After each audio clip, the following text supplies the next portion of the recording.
Welcome back to the deep dive. Today, we aren't just looking at the life of an industrialist. We are strapping into a story that feels less like a corporate biography and more like an epic gasoline-fueled tragedy. It really is a 90-year narrative defined by just this single-minded ambition. Exactly. We're talking about Enzo Ferrari, the man, the myth, the commander. When you pore over the documents, the letters, the anecdotes of his life, you encounter what has rightly been described as a drama of, almost Shakespearean proportions. Right. He was the living embodiment of Italian excellence, known affectionately as Il Grande Vecchio, the grand old man of motorsports.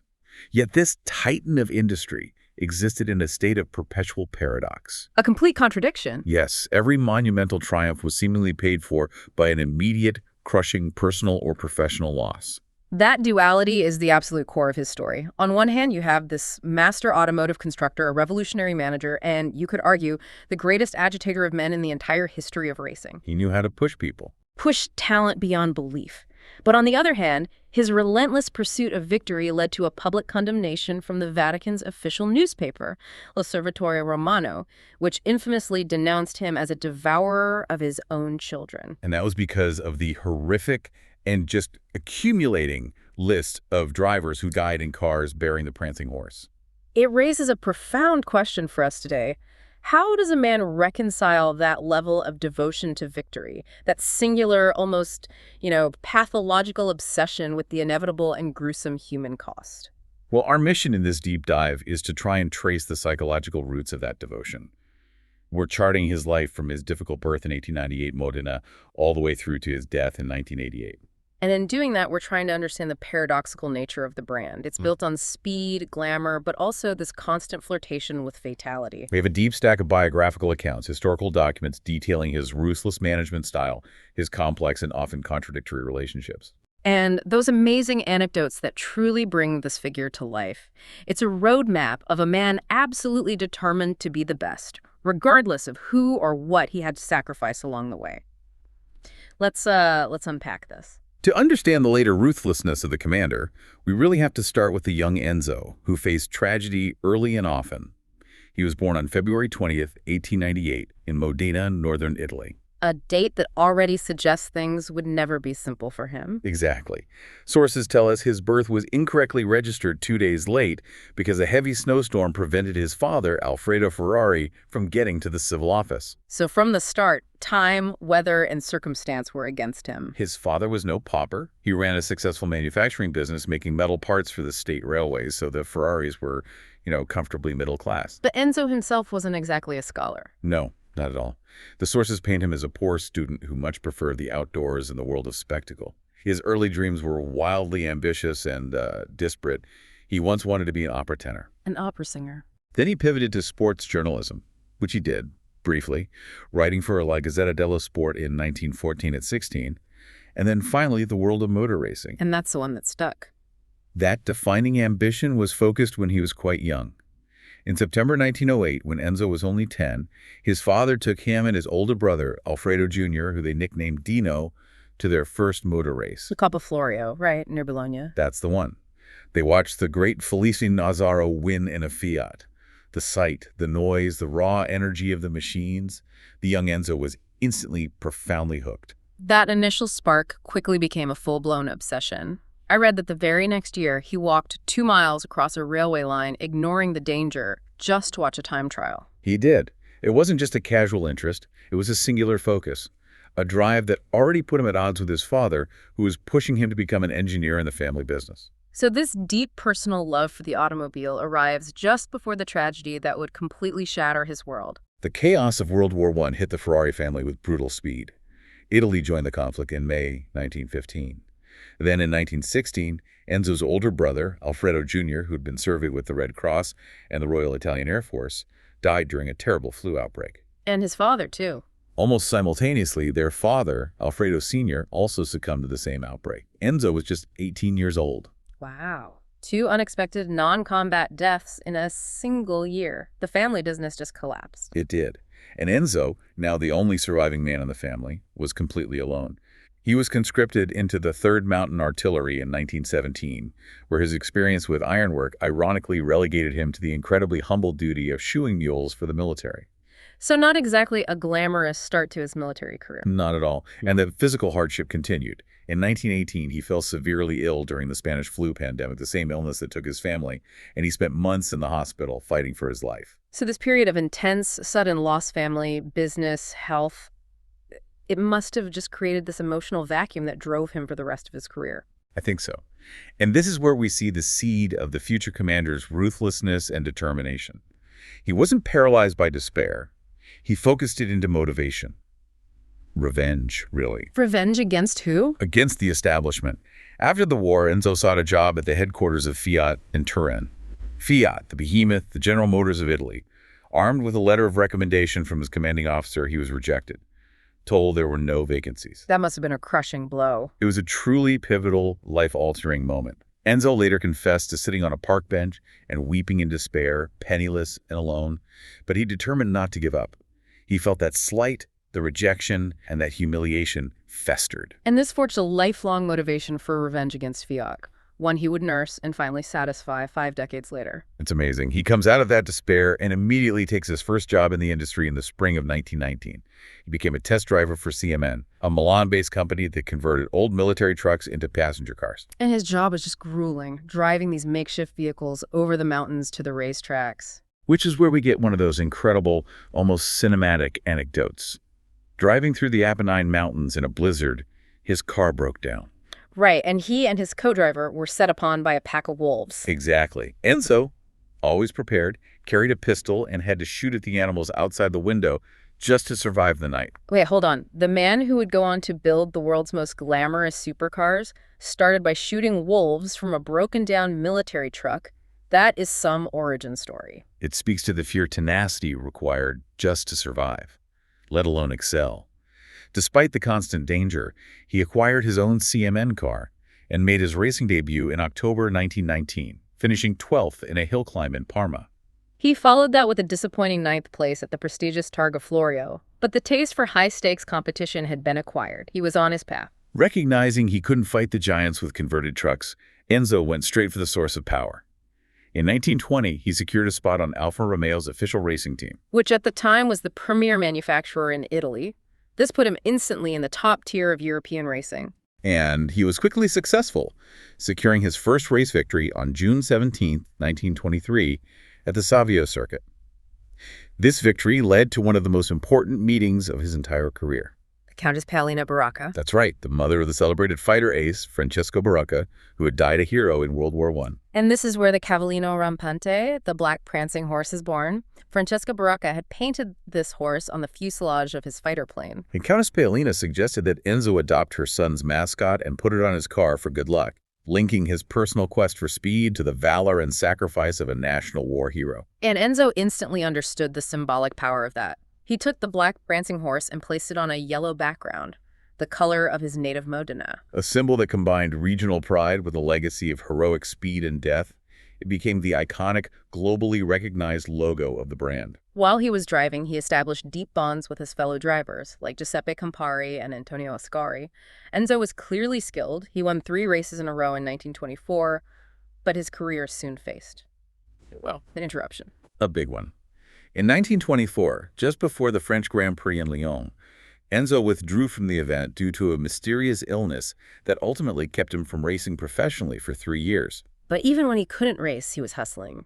He'd already established an Alfa Romeo dealership in Modena back in 22. Right, he was expanding his role beyond the cockpit. And the sources suggest that during this period, he realized his true love wasn't the act of driving itself, but the machinery. He said he couldn't bear to ruin an engine in the interest of winning. Yes. He was developing this deep reverence for the mechanical masterpiece, the engine, and saw the driver as simply the tool required to realize its potential. That foreshadowed a lot about his future attitude.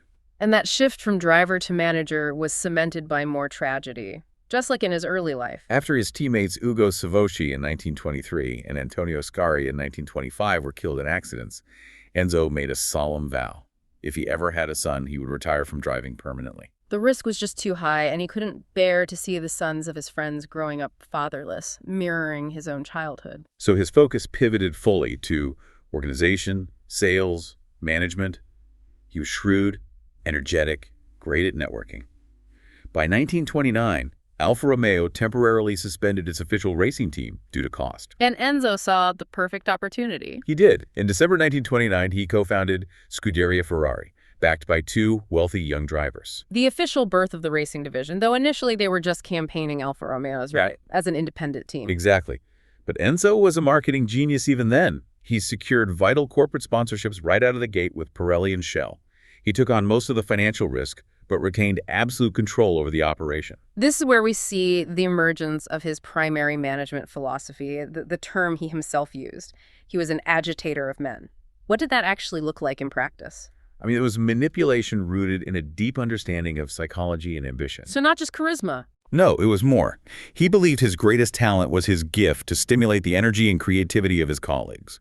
He was a master at finding highly skilled people with giant egos, and then creating the necessary friction and competition to extract the absolute maximum from them. Kept his designers and drivers slightly off balance, eternally hungry. Precisely. And this era delivered one of the most famous and defining racing anecdotes of his career, the legend of Tassio Nuvolari. Right, Enzo signed Nuvolari, a man he often considered the greatest driver he ever knew, a benchmark for sheer tenacity. And Enzo himself took part in his final race, a time trial near Bologna, in August 1931. He was driving the superior 8C car and had relegated Nuvolari to a less powerful one. But Nuvolari was relentless. Completely. During the race, he had an early crash that broke his throttle control. In an almost unbelievable display of ingenuity, he had his mechanic control the accelerator using a simple leather belt tied to the carburetor. That sounds insane. Despite this massive disadvantage, Nuvolari was flying. In the final 20 miles, he made up over 70 seconds to beat Enzo by more than 30 seconds. Wow, that is just an astonishing display of sheer determination, bravery, and racing skill. It was. And that moment, seeing Nuvolari defy mechanical failure and human limitations, set the absolute benchmark for every driver who subsequently drove for the Scuderia. That was the drive Enzo demanded. True to his word, after retiring from driving, his wife Laura gave birth to their son, Alfredo, nicknamed Dino, in January 1932. This cemented his retirement. It did. But simultaneously, his private life fractured again. It was during this period that Enzo began a lifelong affair with Lina Lardi. An arrangement that Laura was basically obliged to accept, given the social conventions of the time. Yes. The two households, the public family in Modena, the private one developing in Maranello, created a duality of life that persisted for decades. Lina and Enzo later had a second son, Piero, born in 1945. Professionally, though, the Scuderia was enjoying massive success with cars like the P3. They dominated until the mid-30s when the German manufacturers, Mercedes-Benz and Auto Union, heavily subsidized by Hitler's government, began to outpace the Italian cars. Which prompted Alfa Romeo to get back into racing in full force. Right. In 1938, Alfa Romeo acquired full control of the Scuderia, renaming it Alfa Corse. Enzo, now merely an employee rather than an independent partner, signed a crucial non-compete clause. The one that said if he left, he couldn't build cars under the Ferrari name for 4 years. And the end of this first era came abruptly. After the Germans swept the Tripoli Grand Prix in May 1939, humiliating Alfa Romeo, Enzo was abruptly sacked as director of Alfa Corse. So he's free, but his hands are tied. He can't pursue his dream under his own name. The timing of his mandatory hiatus was strange, but perhaps fortunate. With the non-compete in effect and Europe descending into World War II, Enzo founded Auto Avio Costruzioni, or AAC, in Modena. And the company's official purpose was to supply parts for the Italian Air Force and manufacture machine tools, a temporary distraction. But the itch to build was immediate. Under the AAC brand, he modified a Fiat 508 chassis with his own design. An 8-cylinder 1.5-liter engine, creating the 815. He entered 2 of them into the 1940 Mille Miglia, one driven by Alberto Ascari, the son of his late friend Antonio. And you see there how interconnected his professional and personal tragedies were. He was already working with the sons of his lost comrades. Both cars retired early with mechanical faults, but the effort showed his relentless persistence. As the war intensified, Enzo played a very cunning and dangerous game. Fearing Allied bombing raids, he moved operations to the small village of Maranello in late 1942. The factory was indeed bombed twice. And the sources reveal that while he was officially supplying Mussolini's regime, he was also secretly producing equipment for the Italian partisans. An exercise in pure survival and political agility, securing his future regardless of which side won the war. After the war ended, Enzo was nearly 50 and the non-compete had finally expired. AAC was highly profitable from machine tools, but Enzo showed once again his drive was never truly commercial. He decided to wind down the machine tool business to focus solely on his passion, building cars to race. And he brought in Gioacchino Colombo to design the engine. Colombo's design was audacious, a 1.5-liter V12. For anyone who might not be technically inclined, why was a V12 such a statement? Well, it was a declaration of war against simplicity. A V12 is complex, costly, and maintenance-intensive, but it's also inherently balanced, powerful, and signifies technical excellence and prestige. So he was telling the world he wasn't building practical transportation. He was building uncompromising machines to challenge the world's best right out of the gate. It was the perfect mechanical expression of his pathological obsession. On March 12, 1947, Enzo Ferrari was the first man to drive a car bearing his name, the 125S. Its debut race was a promising failure, leading until the petrol pump failed. But success came almost immediately.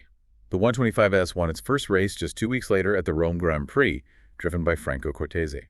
This launched the Ferrari name. In 1948, a major international victory at the Targa Florio, then a debut win at the 24 Hours of Le Mans in 1949, where Luigi Chinetti drove for more than 23 hours straight. The brand was quickly becoming synonymous with speed and endurance. Then came the ultimate challenge and the fulfillment of his revenge fantasy, Formula One. When the FIA established the F1 Drivers' World Championship in 1950, Ferrari initially struggled against the dominant Alfa Romeos. And you have to imagine Enzo saw his former employer, the company that has fired him, dominating the world stage. It must have been infuriating. This set the stage for one of the most emotionally charged moments of his entire career. On July 14, 1951 at Silverstone, José Froilán González secured Ferrari's first F1 victory, decisively beating Juan Manuel Fangio in the Alfa Romeo. When he heard the news, Enzo's reaction was profound, almost visceral. He wept openly. And he said, "I have killed my mother." This wasn't just a business victory. It was a deeply personal, almost filial act of revenge and closure. He had finally defeated the industrial giant that had rejected him decades earlier. And this success immediately fed into Enzo's commercial strategy. He was a marketing genius who understood that scarcity drove desire. He intentionally kept production lower than demand to maintain mystique. His philosophy was clear. A Ferrari must be desired. Right. It cannot and must not be perceived as something that is immediately available, otherwise the dream is gone. That cultivated exclusivity was the engine driving the brand's mystique and financial solvency, which allowed the road car profits to fuel the expensive obsession of the racing team. The early 1950s brought F1 dominance. When the FIA adopted Formula 2 rules for F1, Enzo capitalized brilliantly. Alberto Ascari, driving the Ferrari 500, won 2 consecutive world championships in '52 and '53. A record 9 consecutive Grand Prix victories. Professionally, Ferrari had achieved world beater status. But as success blossomed professionally, personal tragedy struck with devastating force. Enzo's only legitimate son, Alfredo Dino, was diagnosed with Duchenne's muscular dystrophy, a debilitating, life-limiting illness. Enzo was consumed by denial and grief, describing his life during this period as a living hell. Despite his illness, Dino worked closely with engineer Vittorio Giano at the factory, focusing on V6 and V8 engine designs. He was Enzo's heir, desperately trying to contribute. Dino tragically died on June 30th, 1956, at the age of 24. The loss was total. Enzo, the man defined by machinery, honored his late son by bequeathing the name Dino to the new V6 engine his son had helped design. A tangible way for the commander to integrate his grief directly into the structure of his company. But the tragedy of loss in his personal life was immediately mirrored by catastrophe on the track, cementing the dark association between the Ferrari name and death. The event that solidified this dark reputation was the 1957 Mille Miglia race. Again, for context, this is a 1,000-mile race run on public roads across Italy. A carnival of speed and a ticking time bomb.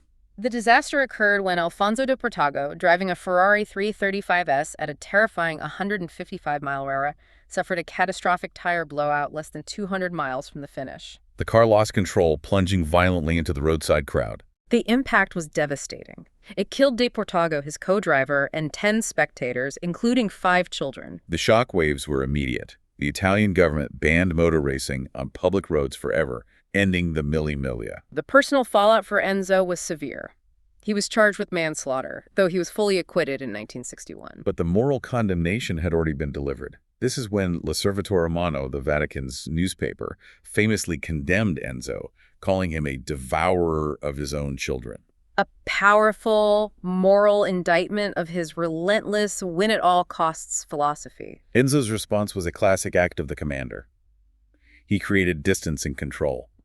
He ended his personal attendance at races, choosing instead to manage from his Maranello office via radio and phone. He transformed into the mystical figure, the ruthless dictator ruling from afar, eyes perpetually hidden behind those dark sunglasses. It was a psychological shield, allowing him to maintain his focus on victory while insulating himself from the reality of the tragedies. And it's crucial to note that during this period of crisis, his personal life caused another major professional rupture. His wife, Laura, took an increasingly authoritative role in management. An often overbearing role. She was known for her intense, confrontational approach, frequently verbally abusing employees. This managerial toxicity created a massive internal resentment. In 1961, the tension boiled over into what became known as the Great Walkout. Right. 8 senior managers, including team manager Romolo Tavoni and chief engineer Carlo Citti, the men who had just designed a world championship-winning car, presented Enzo with an ultimatum. They demanded that Laura step back from management, and they pushed for higher pay. Enzo, true to his dictatorial nature, saw this as blackmail. He refused to negotiate and let them all go immediately. To fire the backbone of your technical team right after winning a championship is a demonstration of absolute, almost suicidal confidence in your own vision. He was utterly ruthless, but strategically brilliant. He replaced them instantly by promoting junior staff, most notably the young 26-year-old Mauro Forghieri, the chief engineer. Confirming his skill as the ultimate agitator of men. He could discard established genius and cultivate new genius, ensuring loyalty to the commander trumped all else. Yet, despite his cunning, the fallout left the company in severe financial difficulty. The early 60s were defined by this aftermath, forcing Enzo to seek a partial sale. This is where the story pivots into one of the greatest corporate rivalries in modern history. In 1963, Ford Motors entered the negotiation room. Ford was desperate to shed its image as a producer of utilitarian cars. They offered a massive $18 million for a 90% stake in Ferrari, a fortune at the time. Negotiations proceeded until May 20th, 1963, when the deal collapsed dramatically. What was the breaking point? It came down to a single clause concerning control of the racing team. Ford insisted that Enzo would have to get permission from a Ford-appointed committee before increasing the racing team's budget. For Ford, this was just standard corporate practice. For Enzo, it was a violation of his life's purpose. Racing was not a division. It was his identity, his legacy. It was the one thing he would not relinquish control of. He walked out of the meeting furious. And he didn't just walk out. He delivered a devastating personal insult to Henry Ford II, telling him he made ugly little cars in an ugly factory and that Ford II was vastly inferior to his grandfather. He effectively spat on $18 million for the sake of autonomy. That insult ignited a feud that became deeply personal. Henry Ford II, humiliated, became determined to take revenge on the racetrack. Which led directly to the development of the legendary Ford GT40 program, designed solely to beat Ferrari at the 24 Hours of Le Mans. And after years of trying, in 1966, Ford finally achieved their goal, sweeping the podium with the GT40, a massive public humiliation of the commander. But despite the public setback, Enzo still needed cash. By 1969, Fiat, which had been a small shareholder since 1965, stepped in. They acquired 50% of Ferrari for about $11 million. And the terms of the Fiat deal were critically important. Enzo retained 100% control over the racing team, the Scuderia. He preserved his true obsession. Exactly. And his remaining 40% ownership was legally said to revert to Fiat upon his death. But, and this is crucial, he secretly transferred a 10% ownership stake to his illegitimate son, Piero. So he guaranteed that Fiat could never get complete control and ensured that a Ferrari, a blood relative, would always be in a position of power, his final, silent revenge. The financial stability from Fiat allowed Ferrari to rebuild the racing team, leading to the highly successful Lauda era. Enzo hired Luca di Montezemolo as sporting director and signed Niki Lauda. Lauda was instrumental in the technical development of the cars and delivered the F1 title in 1975. Then the 1976 season became legendary for all the wrong reasons. Lauda was dominating the championship when he suffered that horrific near-fatal crash at the Nürburgring. Severe burns, he narrowly escaped death. Astonishingly, he returned to the cockpit just 6 weeks later at Monza, still wearing bandages. But the tension between the resilient driver and the uncompromising commander peaked at the season finale in Japan. Facing torrential rain and treacherous visibility, Lauda chose to retire on the second lap, judging the conditions too dangerous. He consciously ceded the title to his rival, James Hunt. For Lauda, it was about preserving his life. For Enzo, it was a perceived failure of absolute resolve. The commander demanding victory, the driver demanding life. Lauda won the title again in '77, but immediately moved to Brabham.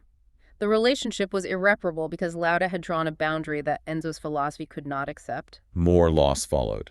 Laura, his wife, died in February 1978. In a rare public gesture, Enzo mourned her and immediately afterwards formally arranged for his son Piero to officially take the Ferrari name. Finally securing the family legacy within the company's ownership structure. And the final, crushing personal tragedy of this era involved Gilles Villeneuve, whom Enzo regarded as a son. Villeneuve joined in '78, known for his ferocious, almost acrobatic determination. But in 1982, a fierce intra-team rivalry developed with teammate Didier Pironi. Pironi flagrantly disobeyed team orders to overtake Villeneuve and win the San Marino Grand Prix. Villeneuve, personally betrayed and seeking revenge, refused to speak to him. 2 weeks later, driven by the desire to crush Pironi's qualifying time, he crashed fatally during qualifying for the Belgian Grand Prix in Zolder. Villeneuve's death added one more beloved name to the list of young men Enzo had pushed to the absolute limits in pursuit of ultimate glory. Enzo Ferrari, the last of the great automotive titans, continued working relentlessly until he was 90 years old. He never slowed down, clinging to his famous creed that one must keep working continuously, otherwise one thinks of death. His singular focus, the pathological competitor, was his shield against the loneliness and grief of his long life. His mottos defined him. My next car is best. He retained those simple, rigorous habits, never took a vacation, never flew in an airplane, never set foot in an elevator. And he maintained that distant, authoritative image by wearing dark sunglasses, which he explained was a form of defense. He was driven entirely by prestige and the pursuit of perfection, not money. In his waning years, he received recognition commensurate with his stature. In 1988, he received an honorary degree from Modena University. And, in a remarkable moment of irony, the man condemned by the Catholic Church had a telephone conversation with Pope John Paul II during the Pope's visit to the factory. For the 40th anniversary of the first car bearing his name, he launched the Ferrari F40 in 1987. This was a statement car, a mid-engine road car designed to recapture the raw, uncompromising spirit of the early racers. Capable of top speeds over 200 mph, a final expression of his relentless pursuit of speed. Enzo Ferrari died on the morning of August 14, 1988, at the age of 90. In a final act of control, he requested that his death be reported only after his private burial, which was scheduled for the 16th. He controlled his life's narrative right until the very end. And here's a truly fitting postscript. Weeks after his death, Ferrari achieved a stunning 1-2 finish at the Italian Grand Prix, the team's home race. And that was the only race McLaren, which was utterly dominant that year, failed to win all season. His machines delivered a perfect final tribute to the commander. His legacy is undeniable. The Ferrari brand remains globally synonymous with speed, glamour, and engineering excellence. The company continues to thrive, even honoring him directly with models like the Ferrari Enzo. And his influence is permanently cemented in the company's structure. Piero Ferrari remains vice chairman with that 10% stake Enzo secretly transferred to him. The continuous presence of the red flags and the prancing horse logo at F1 races keeps the demanding, brilliant, and tragic spirit of the commander very much alive. We have spent this deep dive exploring the terrible joys of Enzo Ferrari. His life was defined by that iron-bound tenacity and the singular, decades-long goal of winning races with cars bearing his name. He was an agitator of men, a master salesman, and a pathological competitor who truly believed that knowledge was gained in loss and prestige, not money, was the true motivator. But we cannot ignore the inescapable cost. From the sudden, traumatic loss of his father and brother to his son Dino, to celebrated drivers like Ascari, Collins, Von Trips, and Villeneuve. Enzo viewed racing, in his own words, as a demonstration of man's natural desire to excel, even at the cost of life. So we have to ask ourselves, was the ruthlessness we saw in moments like the Great Walkout or the Ford feud merely business strategy, or was it a desperate need to impose order in his professional life, having experienced such profound, chaotic loss in his youth? Did Enzo Ferrari become the commander as a form of defense against the pain? And that leads to a final provocative thought. We know he was driven by revenge against Fiat for decades, but look at the sheer terrifying speed of the machines he insisted on building, those V12 screamers. Was the constant pursuit of the fastest machine, the most dangerous victory, truly about engineering supremacy? Or was the sound of that engine, the relentless noise and the blinding speed, simply a distraction? Was it the only way he knew how to drown out the profound silence left by the unexpected deaths of his father, brother, and son? Something to think about the next time you hear that V12 roar.